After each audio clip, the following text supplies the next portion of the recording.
On se rend dans l'un des hauts lieux de la culture à Bordeaux, chez celui que l'on surnomme l'homme aux 40 châteaux, Monsieur Bernard Magret. Et on arrive justement dans l'un d'entre eux de ces châteaux, le château La Bottière, une magnifique demeure néoclassique du XVIIIe siècle. Et ici, eh bien, on va pouvoir admirer les œuvres de 5 artistes chouchous de Daniel Templon.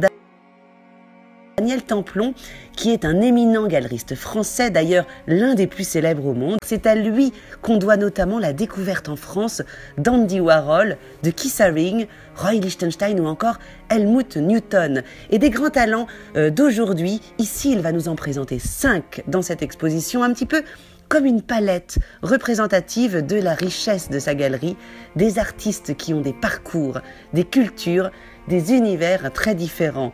Allez, on commence par Yann Fabre, le sculpteur expérimentateur, qui travaille aussi bien à base de sang que de marbre. Ici, on verra d'impressionnants autoportraits de bronze, aux côtés de toiles recouvertes de centaines, que dis-je, de milliers d'ailes de scarabées. Une réflexion sur la métamorphose que nous propose l'artiste.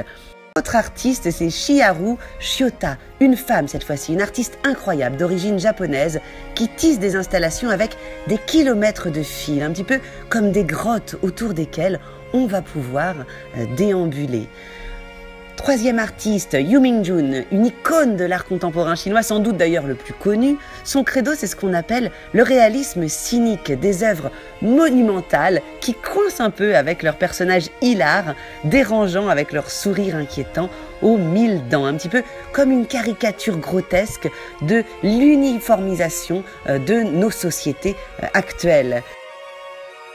Et puis il y a aussi le couple d'artistes Pierre et Gilles, couple d'artistes français mondialement connus pour leurs tableaux moitié photo, moitié peinture, des artistes qui font poser des stars aux côtés d'inconnus dans des décors de théâtre kitschissimes.